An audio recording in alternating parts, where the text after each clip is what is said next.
Hello and welcome once again to Superconnectivity. I'm your host, Charlie, the Professor Esser, and with me as always is... Phil, me, and Perch. Hey, my right-hand man, the man without whom I could not do it all. And that was his actual right hand. So I could not do this without you, Phil. As always, you know that you are so much my podcast husband, and I love that about you.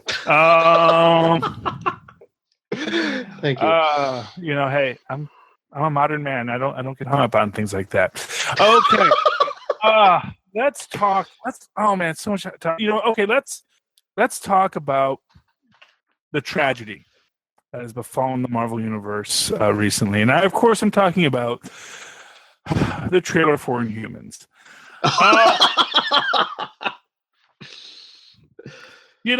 There are times right now, Finn Jones is saying, "Heat's off me, kids. Heat's off me." Because, oh my gosh. Aside from the fact that they have apparently gotten Charlie Chaplin to play Black Bolt. That's actually being honest. He's actually much. He's a bit more of a Fatty Arbuckle than a Charlie Chaplin. There's a lot more. He's a lot of. He does a lot of. A lot of crazy face takes. It's like Black Bolt. Black Bolt doesn't. Black Bolt is not Don Knotts. Okay. Black Bolt should not be. That isn't what Black Bolt does. It's not who he should be. Also, apparently, instead of having living hair that moves of its own accord, Medusa's superpower now is just super, super straight hair that doesn't move at all. Not a good thing. Yeah, but do you think a lot of that, like her hair and his mask, Lena not wearing the mask, do you think it's just like our modern, superhero movies and TV where there's probably the actors have contracts that say, oh yeah, they have to have so much of you have to see their face so much through each episode or each movie, and yeah, and first off, no, none of these people have that in their contract. Not for. I mean, the guy playing Maximus is the most recognizable guy just because he was on Game of Thrones. No, it's just bad. It is bad, and it makes me feel bad to watch this because I'm like, hey man, it's like, Agents of S.H.I.E.L.D. couldn't get me down. Iron Fist doesn't even really get me that down, man. I mean, we've been up here a while, but I still remember Captain America: Death Too Soon. I remember Spider-Man: The Deadly Dust. I remember Doctor Strange the movie. I remember all of these things. So I'm always happy to grade on a curve. This one is so hard to grade on a curve. I mean, really. I'm going to tell you this. You go and look up 1960s live-action Fantastic Four TV show, which is someone created, with stills, and clip art, and Photoshop, bits from this fictional 1960s Fantastic Four TV show. Look at that. And look at their Inhumans episodes. And look at this. And tell me if you're like, that looks so much better than what they're doing here. And I mean, you think it's going to look bad on your TV? The first two episodes are going to be in IMAX? I mean, they're going to blow up their horribleness. Yeah, I know. I mean, and that's the thing. It's like, okay, I get, the hair, the Medusa's hair, it's a crazy thing, and it's like, how do you do it? Do you do it with wires? Do you do it with animatronics? Do you just do it CGI? Do you just do it CGI? Honestly, not for nothing, they have gotten hair down really well in CGI. Mm-hmm. I think that had they went to Pixar and said, Pixar, we need freaking Medusa hair, Pixar could have gotten taken their math from Brave. Because here's the thing about CGI hair. Every hair is Moose's hair in CGI. Mm-hmm. So every time that anything moves, all of the mathematics for it exist in their computers when they're doing Brave, when they're doing The Incredibles, when they're doing any of these characters that have hair, when they're doing Sully in Monsters University, his hair movements are all controlled. So it shouldn't have been that. I'm not going to say it shouldn't have been that difficult. It would have been an Olympian task. I love you too, Benny. It would have been an Olympian task to do it. I'm not denying that. But you're the guys that wanted to do an Inhumans movie as a TV show and decided that the way to do it is just to make the Inhumans as lame as physically possible. Well, was that the big problem? Is that they decided to go with it as like a TV series? Like if they had made it a movie, they might have like $100 million budget, and I'm sure the TV show doesn't have that budget. No. Well, here's the thing of it is like if they did, and here's the annoying thing, that it is a movie first. It is an IMAX movie going to be shown in theaters. You got to buy a ticket to go see. They should have had that budget to do Medusa's hair right. And they decided, but honestly, and I'm going to tell you the real problem here is that they decided not to make it about Medusa, to make it about Black Bolt. Black Bolt isn't a good person to make it about. You can make it about Maximus. So, okay, here's the thing. The original story of the Inhumans is Medusa gets manipulated by Maximus, gets thrown out of Atlan, loses her memory, as you did back in the 60s. You'd have amnesia. Winds up, getting manipulated into the Frightful Four, and this whole story evolves. And then you meet then the Inhuman royal family with Black Bolt comes looking for her, and they bring her back to Atlan, and then they find out that Maximus is taken over. That's the story.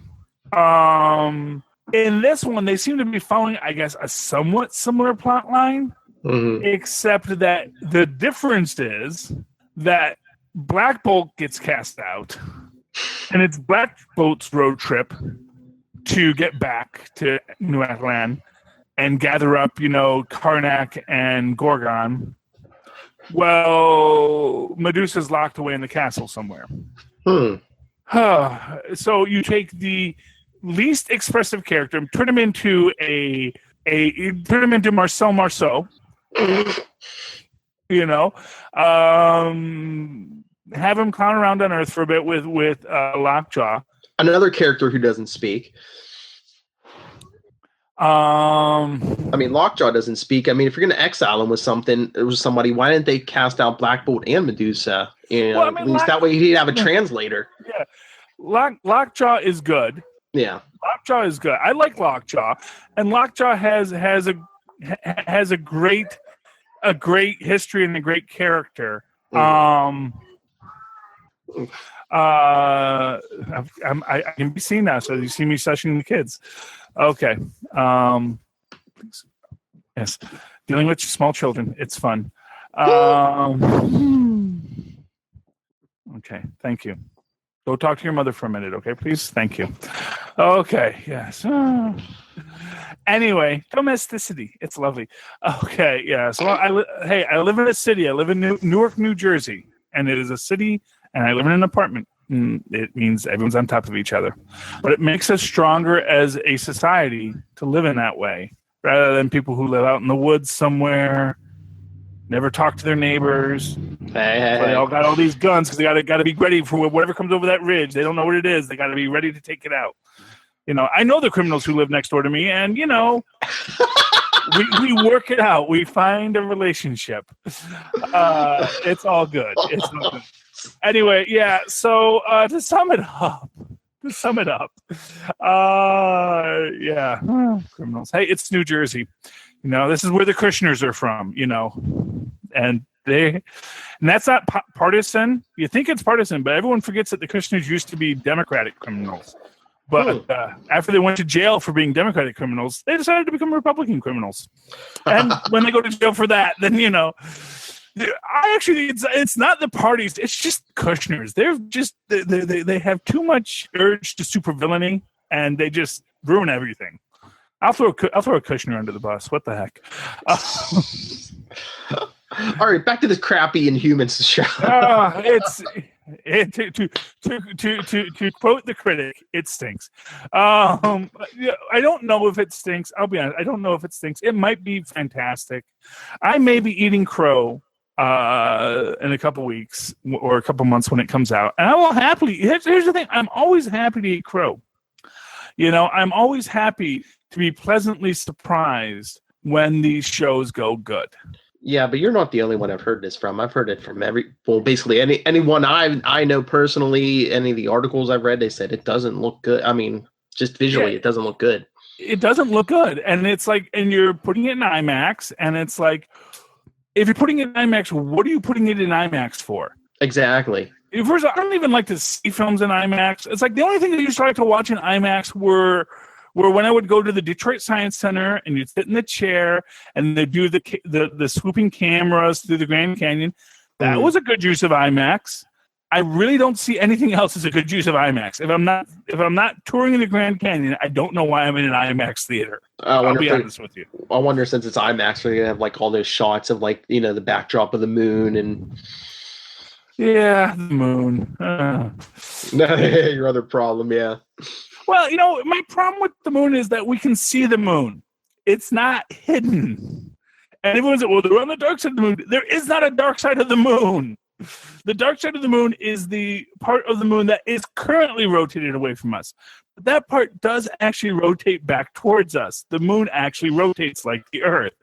So there's not one permanent dark side of the moon like on Mercury where there is a permanent dark side. Yeah. Well, I told you before, maybe they have cloaking technology or something, but what if they're what if they're like in a huge crater or something? Well, I mean, yeah, it's possible, but and there's ways to work it around. You just said it's a big shield cover up, Neil, and honestly, here's what I'll tell you: you open it up with Neil Armstrong going, "It's one small step for man, one giant step for mankind," and then he looks over and there's Black Bolt. That is the way to start this series. Oh, there you go. If that's your first shot, you go, okay, now I'm intrigued. Now you got me. Because that's the thing. It's like you open it up, it's like Superman 2 when the Kryptonians come to the moon and the Russians are there. It has that dramaticism to it. It has something that draws you in and says, okay, things got really real all of a sudden. And so for me, that's a really important thing. Yeah, so we'll see what happens. Maybe they're going to pull it out. I do think it was very poorly cast. Not least because they did not get Tatiana Kott to play Medusa. I'm sure this woman is fine. But honestly, I'm somewhat glad they didn't cast Tatiana, because it seems like they basically cast someone as Medusa and she's going to be in like 1-2 scenes, and then she gets locked away in the prison, and then she's the damsel to be saved. It's like, are we trying to get away from that, Marvel? For what it's worth, Lilith made a point about, like, recently, the length of time between Superwoman and Wonder Woman, or Supergirl and Wonder Woman. That it's like a third of a century between the two. And me and Tyler, we mansplained as much as we could. But what I said, and this is my real point, I am less concerned about the length of time between Supergirl and Wonder Woman than about the time between Avengers, when the superheroine concept of Black Widow was solidified, and you got the clamor for the Black Widow film, and everyone loved Scarlett Johansson as Black Widow. And the length of time between that and now Wonder Woman, it has taken, because it's been a decade since Avengers, I think. I don't know. I don't think it was it wasn't a decade. Wasn't it like, I don't know, let me look it up. I thought it was only like 2013 or something. Yeah, and it's been a while. It's been at least half a decade, I'll tell you. But still, it's like clearly there was something that was there that was a solid request from the fan base, and Marvel is still ignoring it. And here we're coming back to this very retro kind of setup with this. Like I said, the glory of the Inhumans is the Black Bolt Medusa dynamic, and it seems like they've completely thrown that to the curb. Mm-hmm. You know, and it's like they've made Black Bolt the star. Black Bolt is not the star of the Inhumans. The star of the Inhumans is Medusa and Crystal. That's what makes it a good series. Well, yeah, I mean, Black Bolt's the figurehead. He's kind of like this ultimate power, but yeah, I mean, Medusa is, she's the actual, ruler. She's the woman behind the figurehead. Well, she's the voice of the figurehead. Exactly. And like I said, I don't think Black Bolt's necessarily even the figurehead. I think that he's the character that he's the ruler, but you need to have him be interpreted by Medusa. Mm-hmm. The bond between the two is supposed to be the communication. It's sort of like, it's sort of like with Groot, mm-hmm. In Guardians of the Galaxy, and in the Guardians of the Galaxy too, everyone can understand Groot a bit better, Mm-hmm. So everyone's like talking to Groot, and that's great. But you have to understand that, a lot of the acting of what Groot is doing is everybody's reactions to Groot. Mm-hmm. And, to take away, and to just have Black Bolt be mugging all the time, it's like, that's not who Black Bolt should be. Black Bolt is supposed to be, first off, it's like it would be like if you had Black Panther mugging all the time. And Black Panther doesn't have the problem of if he talks, things explode, Mm-hmm. But you think about how who's playing Black Panther? Blanking on his name. I want to say, is it Boyega? No, it's not Boyega. No. Boyega is Finn. Not Finn or. Hold on, I'm looking it up. Yeah. Anyway, but you look at how that actor is portraying Black Panther. Mm-hmm. With not a wasted action, wasted move. There's no, there's no mugging. Mm-hmm. And Chadwick Boseman. Chadwick Boseman, that's right. Too many actors in my head now. Not to keep them on, but honestly, I still don't know the difference between a Matt Damon and a Ben Affleck. I'll be honest with you. I call them Ben Damon and Matt Affleck most of the time. But the thing is that you look at how that character's portrayed, and you compare it to what we're seeing of Black Bolt right now, and they're both supposed to be kings, and they're supposed to be Marvel comic book kings. Mm-hmm. And they ain't.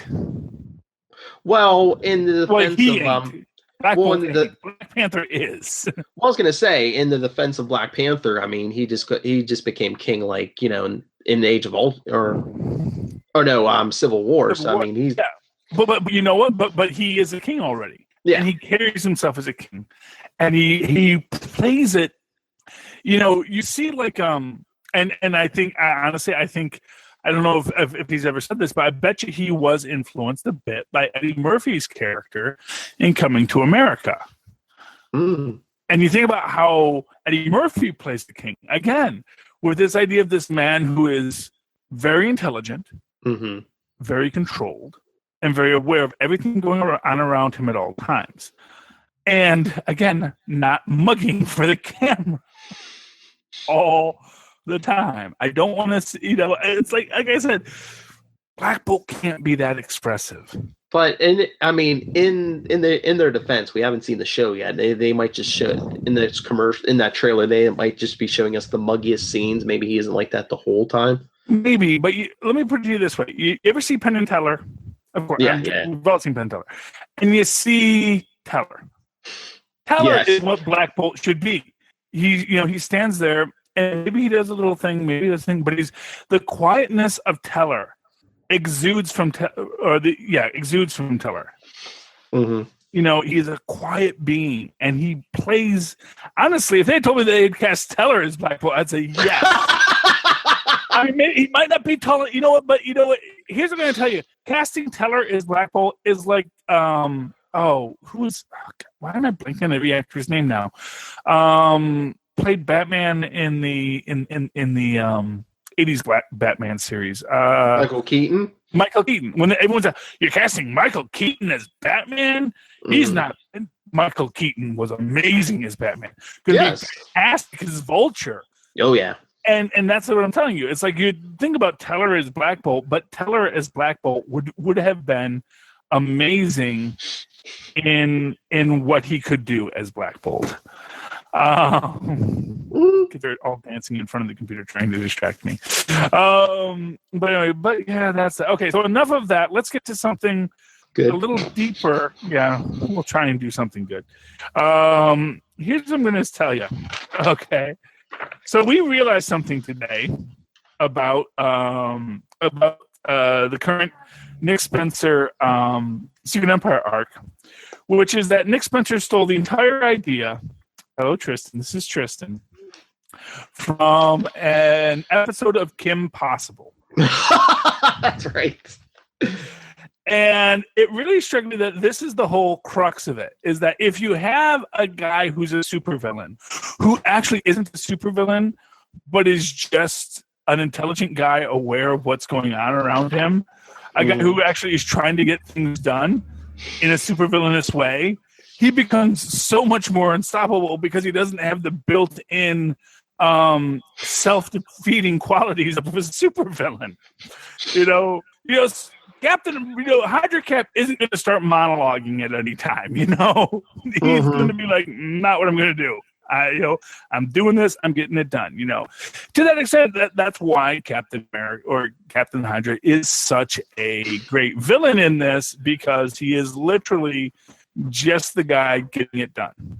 He's not even doing it for his own self-aggrandizement. He's doing it because, you know what? The world needs someone to take control. Nah, I'm going to be that guy. So there was an episode of Kim Possible where Draken's evil got transferred into Ron, and Ron, in one episode, takes over the world. And basically just like Cap, just takes it over and is like, because he's not stupid as a supervillain.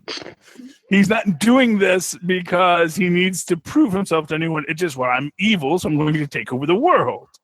He doesn't have to make sure that Richard sees how good he is. The way Dr. Doom, I got to make sure Richard sees me. See, I won, Richard. Admit it, I won. And like if that's your motivation as a supervillain, you're always going to fail, because all superheroes to say is, "I'll never bow to you, Doom," and then it's like you never get to have your final triumph, and because you can't have your final triumph, you can't finish. Yeah, but anyway, so that's that. But I definitely think I really want to start this out there that Spencer stole this whole thing from Kim Possible. I want to see memes out there of evil Ron saying "Hail Hydra." I call it a meme. Yes, meme or meme, who knows? I'm sure someone does. I don't care. I call it a meme because it's a word I've read, not heard. Charlie's producer just corrected him. It's a meme. Oh, we should do all the shows with the kids. I know you wanted to be in the show. Anyway, so yeah, that's that. Let's get to the actual meat and potatoes of it. We recently got the preview of Secret Empire 3, in which we get that, because of course at the end of Secret Empire 2, we got, I'm Steve Rogers, I'm just trying to get home. And in Secret Empire 3, we see that this Steve Rogers doesn't have his memories.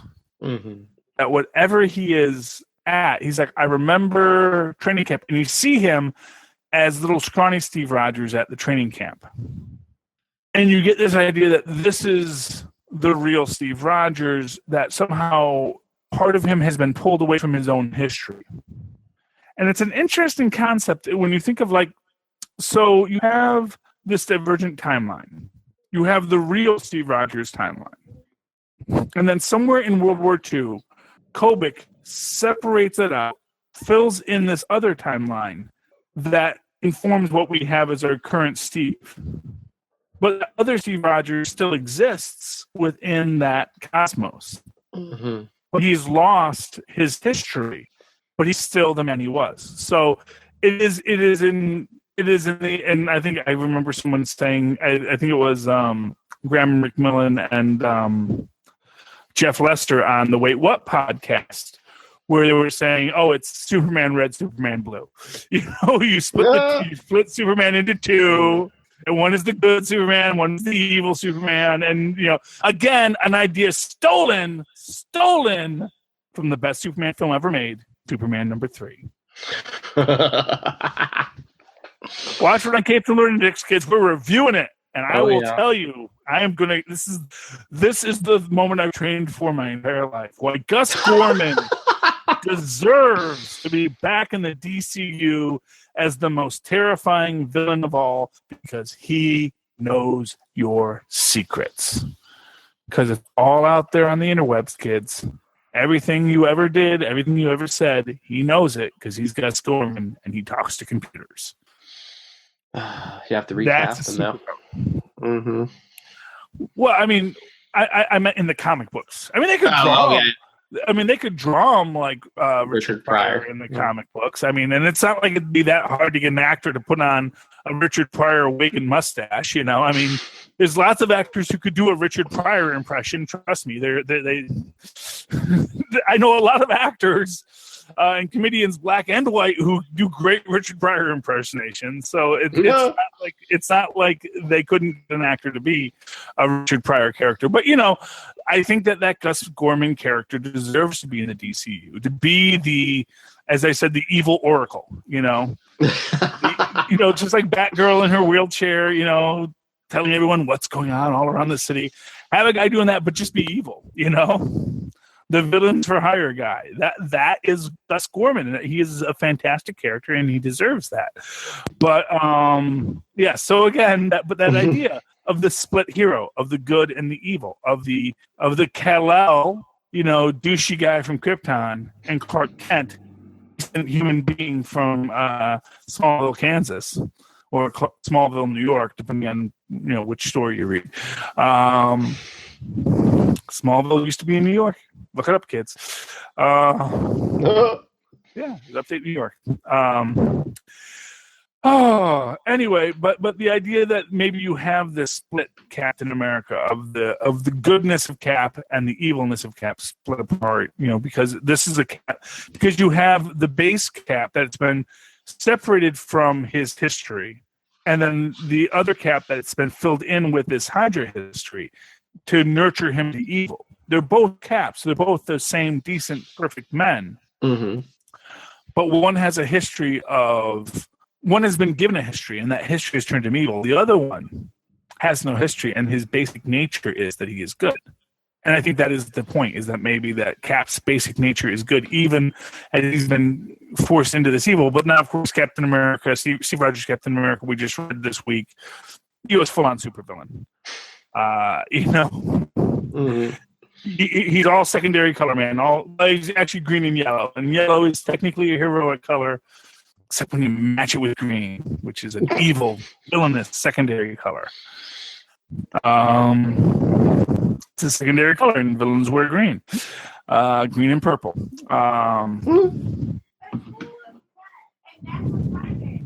The Skull's head is red, and that is a primary color. He is right. He does wear green jumpsuits. So, man. Yeah, in the comic books, in the movie, it is a black outfit that he wears. That is true. I love my little nerd sons. Anyway. Yes. Okay. So, but yeah, so I definitely think there's something interesting there. The two Captains America. Mm-hmm. Being, that one lacks a history, I think, is important. We don't quite know what it is yet, but it's important. What do you think? I'm talking the whole time. You haven't said like 2 words here. Well, I know not to stop you when you're on a roll. It's just it's quality, but no. I think I said this last week. Is I wonder if Hydra Cap's going to end up getting killed in the end or killing himself, and then we're going to get like this inexperienced Steve Rogers who's, 1, a man at a time, and 2, is he going to have to learn how to be Captain America all over again? I mean, it's an interesting concept. Honestly, the idea of a Cap who doesn't even know who he's Cap. Yeah. Honestly, here's what I'm going to tell you. If you do that, then you have to make him nomad. Ooh. So Cap's back and he is like when he's training. Yeah. Well, no, it's this idea that because he's got like all the muscle memory. He knows he's supposed to be the hero, but he doesn't know what it means to be him anymore because his history's been wiped away. He has amnesia, classic '60s Medusa amnesia, as we've been saying. You need to hit him in the head with a coconut, and maybe he'll come back. It's not. I mean, it couldn't. I mean, it's not like amnesia. I mean, Kobik probably just pulled the memories out of his head, so they're not there. Exactly. I mean, whatever it is that was done to him, although Charles Xavier says you can't do that. But Charles Xavier is dead, so who knows what he knows anymore. I have to be honest with you, because when we look at the Marvel Universe right now, we have this the integration of the Ultimates, the overlaying of the Ultimates and everything. Even as we just pointed out in Infamous Iron Man, where memories of an Ultimate Reed Richards are memories of a 616 Ben Grimm. That this universe has been overlaid on itself, and I gotta think that they're doing this with the understanding that the middle will not hold.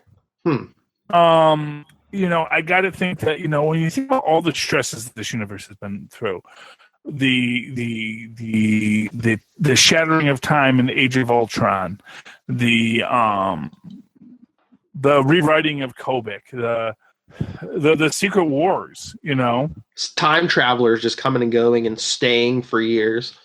Yeah, well, it's all of it is just.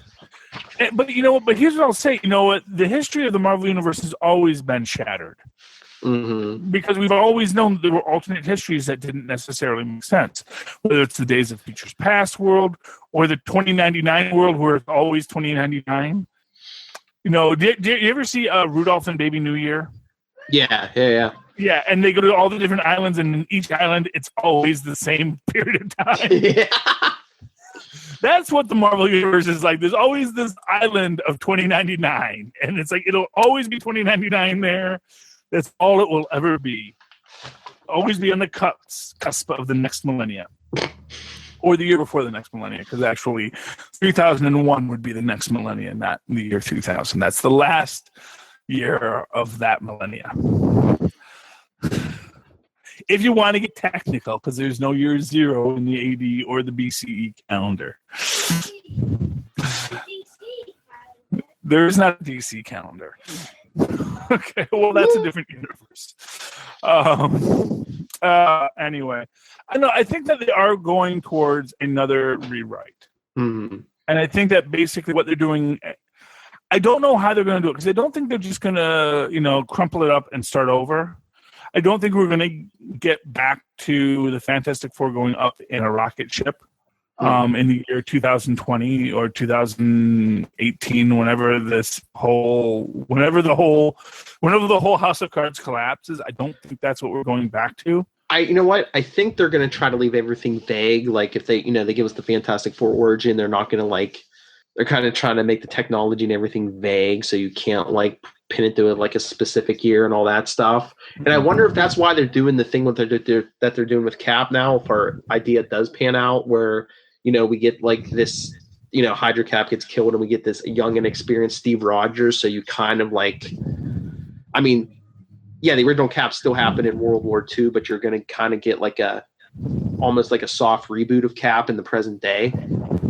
Well, what's interesting about this Cap is that this is clearly a Cap who hasn't been Cap yet. Like we said, he's not wearing the uniform. So this is a Cap. He's still in training. He's still in Camp Pendleton.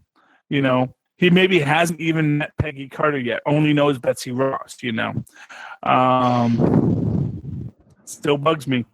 Because the thing with Peggy Carter was he only met her once in the war, and now it's there's this great love affair because of the movies, and actually even the comic book sort of expanded who they were together over the years, and it's It's like that was Betty Ross. That was that.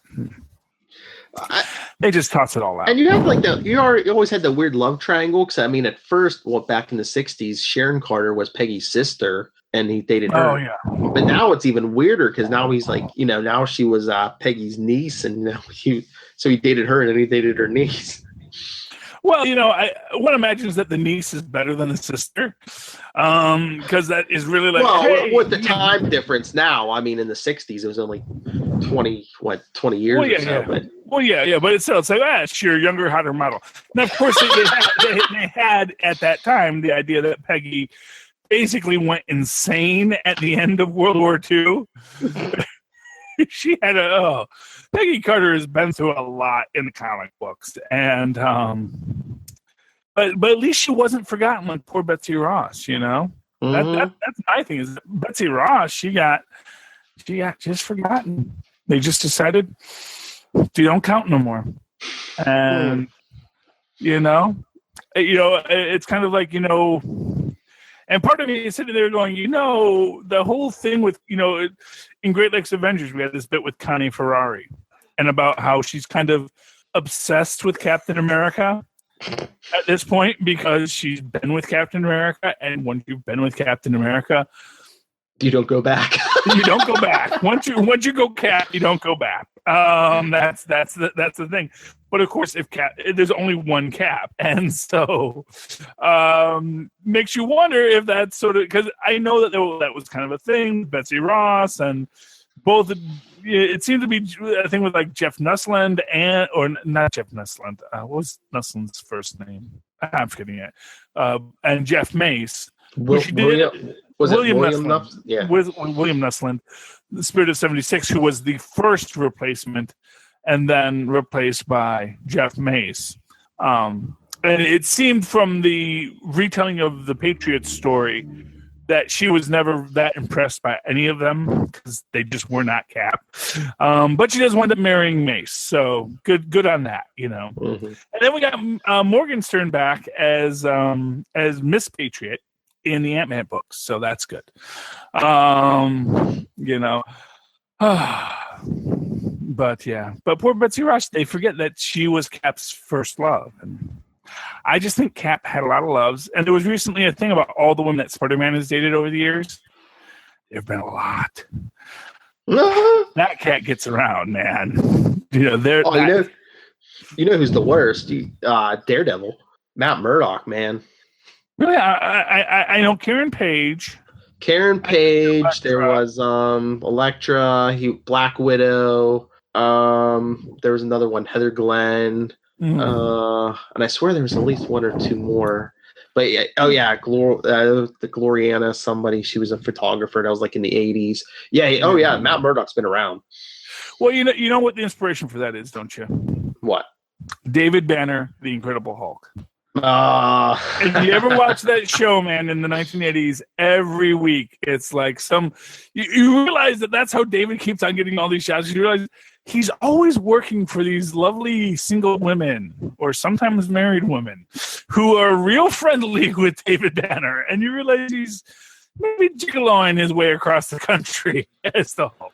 Because that's one. Yeah. What do you think kept him going as a unknown drifter all those years? It gets lonely, man. Different port in the storm every week.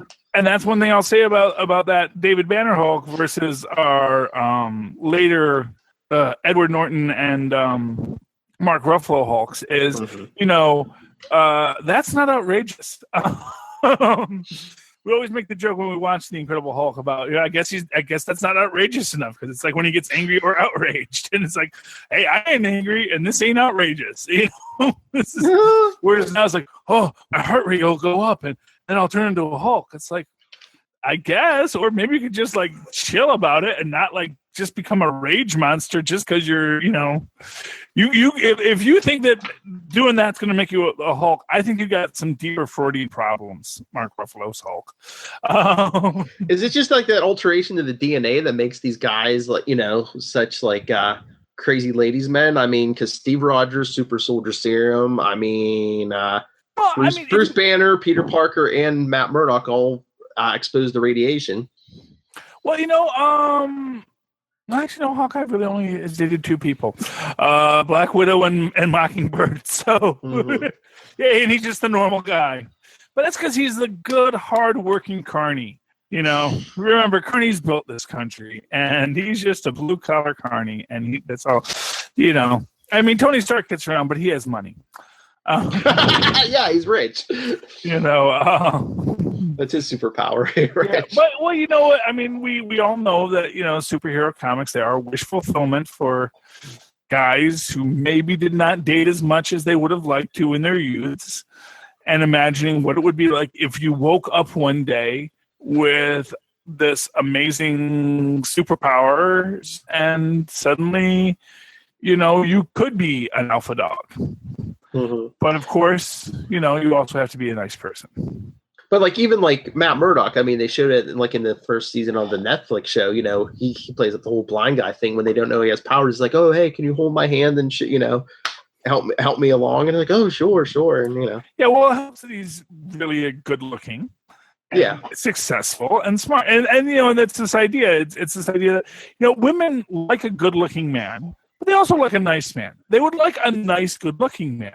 If you're a nice man and you're good looking. Yes. And you have a good job. Well, and or you're a hobo like David Banner. Trust me, a nice guy who doesn't have a job but is good looking. Mm-hmm. Women do like that because women can, often take care of themselves. They've been feeding themselves for a while at this point. They're not all looking for a man to take care of them. Yeah, but you're this really nice guy who is also really good looking. Yes, women are going to be like, okay, that's really attractive to me.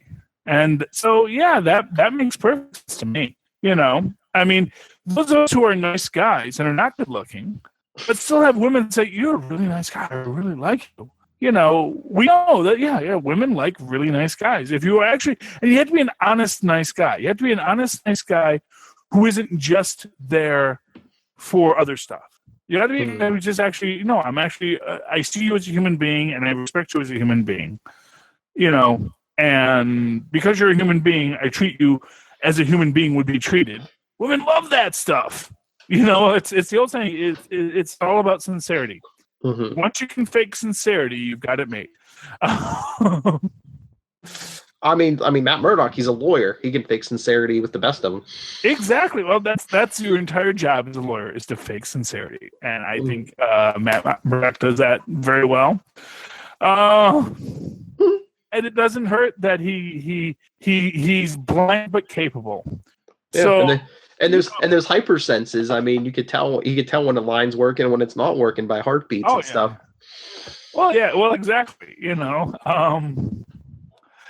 got to wonder how those hypersenses work in a more physical sense in a relationship. Does it just make it all the better for him, or does it make it overwhelming? I don't know. We don't know yet. I think we haven't heard any complaints. Yeah, no. I think they mentioned a story like he gives great back rubs and stuff because he knows all the pressure points and he can his sense of touch is so sensitive he can tell Yeah, where your muscles are most tense. Yeah, I give great back rubs too, but if you're interested, at Charlie Esser. DM me, man, whatever that means. No, but that's the comic book. That's the classic comic book story. Is you have a guy who is maybe from a position of not being an alpha male, suddenly made into an alpha male, but who doesn't become corrupted by his own power. Mm-hmm. And that is the idea of what makes you a superhero. Is you are powered, but you aren't corrupted by your power. You take your power and you say, my power is meant for something better than just, give me girlfriends. Mm-hmm. And to that extent, I think that's why Marvel Comics got so popular. Because at their core, their story is about a guy who gets powers. In this Spider-Man story, he gets powers. He immediately uses these powers for selfish ends. Realizes that does not work because he's still a nice guy. He knows what it's like to be bullied. He knows what it's like to be a little guy. He knows what it's like when the world deals you a bad hand. And now he realizes, I have powers. I actually have to help people because I know what it's like to not be helped and to be at the mercy of people with power, you know? And that's why, you know, in the movie, why Erskine wants Steve Rogers, because the little guy, when he gets power, can appreciate it. Whereas the big guy who's had power all his life, maybe he don't. Anyway, and that is the crux of the Captain America Hydra Cap question. Will Cap realize that with his great power must also come some responsibility? Exactly. He knows. Tristan knows. With great power comes great responsibility, and that responsibility is to serve mankind and not by eating them. Okay. Anything else you want to talk about tonight, Phil? No, I think that's it. Okay. So, Phil, if you would like to reach out to you and talk to you about the craziness that is the Capes and the Lunatics and the super connections that live therein, how can they find you? Well, if you would like to schedule an appointment with the Magic Hands of Charlie Esser, you can always email me, nightwingpdp@gmail.com. On Twitter, I am at nightwingpdp.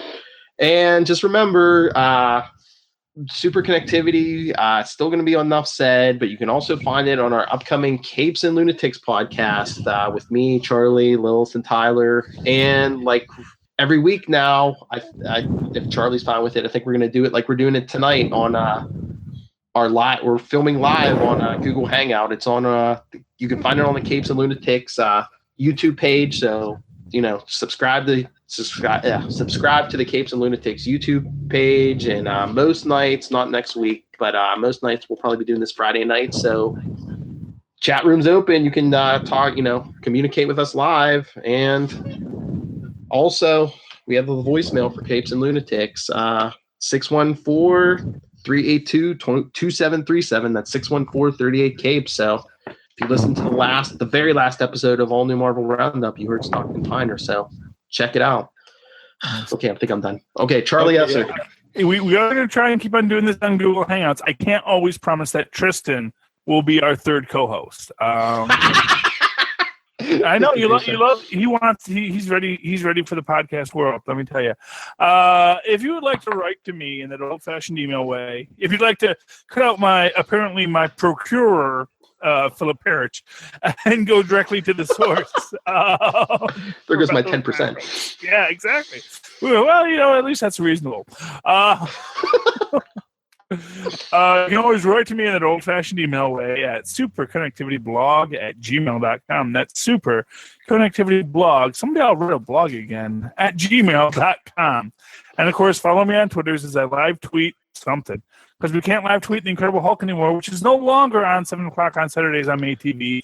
It's going to be on week. Yeah, boo. I mean, they didn't even finish the series. It's like we've already looped Wonder Woman twice, and the Hulk can't even finish one series before we got to watch Battlestar Galactica. MayTV, get on the ball. And the Hulk is moved over to Heroes and Icons, but it's weekdays at 5 when I'm at work. I don't know about you, but I'm at work. I got a day job, this podcasting don't pay for itself, let me tell you. Not yet, anyway. But